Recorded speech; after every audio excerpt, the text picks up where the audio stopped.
आज हम इस वीडियो में नवरात्रि के दूसरे दिन माँ दुर्गा के द्वितीय स्वरूप के बारे में जानेंगे। नवरात्रि के दूसरे दिन माँ दुर्गा देवी ब्रह्मचारिणी के स्वरूप में उनकी पूजा की जाती है। ब्रह्मचारिणी का मतलब है ब्रह्म माने जो तपस्या और आचरण के द्वारा जो तपस्या करती हूँ उन्हें ब्रह्मचारिणी कहते हैं।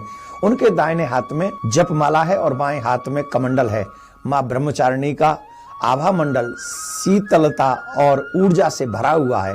माता ब्रह्मचारिणी की पूजा आराधना करने से आत्मविश्वास, आयु, आरोग्य, सौभाग्य, अभय आदि की प्राप्ति होती है। तो मैं आप सबसे निवेदन करूंगा, भगवती की इस शक्ति की पूजा अर्चना करने से मनुष्य के सभी अपने लक्ष्य जो उन्होंने लक्ष्य साधे हुए वो उनसे कभी विचलित नहीं होते और वो सही मार्ग पर चलता है। अपने बच्चों को भी माँ के इस स्वरूप की पूजा अवश्य कराएं जिन्हें आरोग्य, आयु की प्राप्ति हो। पूर्व जन्म में माँ ब्रह्मचारिणी ने हिमालय के घर में पुत्री के रूप में जन्म लिया था और नारद जी के उपदेश से भगवान शंकर को पति के रूप में प्राप्त करने के लिए घोर तपस्या की थी। इस कठिन तपस्या के कारण ही इन्हें तपस्चारिणी अर्थात ब्रह्मचारिणी के नाम से जाना गया। 1000 वर्ष तक उन्होंने फल फूल खाए और 100 वर्ष तक केवल जमीन पर रहकर शाकाहार पर निर्भर किया और कुछ दिनों तक कठिन उपवास रखे और खुले आकाश के नीचे वर्षा धूप घोर कष्ट सहे 3000 वर्षों तक टूटे हुए बिल्व पत्र खाए और भगवान शंकर की आराधना करती रहीं। इसके बाद तो उन्हें सूखे बिल्व पत्र खाना भी छोड़ दिया। कई हजार वर्षों तक निर्जल और निराहार रहकर तपस्या करती रहीं। पत्तों को खाना भी छोड़ देने के कारण इनका नाम अपर्णा नाम पड़ गया।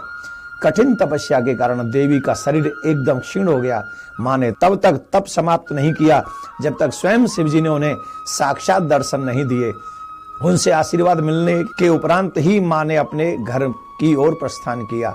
माँ की कथा का सार यह है कि जीवन में कठिन संघर्षों में भी विचलित नहीं होना चाहिए। माँ ब्रह्मचारिणी देवी की कृपा से सर्व सिद्धि प्राप्त होती है।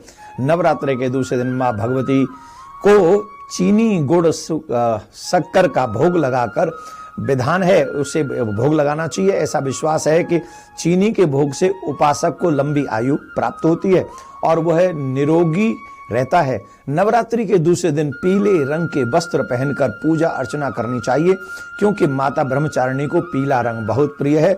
बृहस्पति को भी बहुत प्रिय है, विष्णु को भी बहुत प्रिय है पीला रंग, इसलिए पीला वस्त्र अवश्य पहनना चाहिए।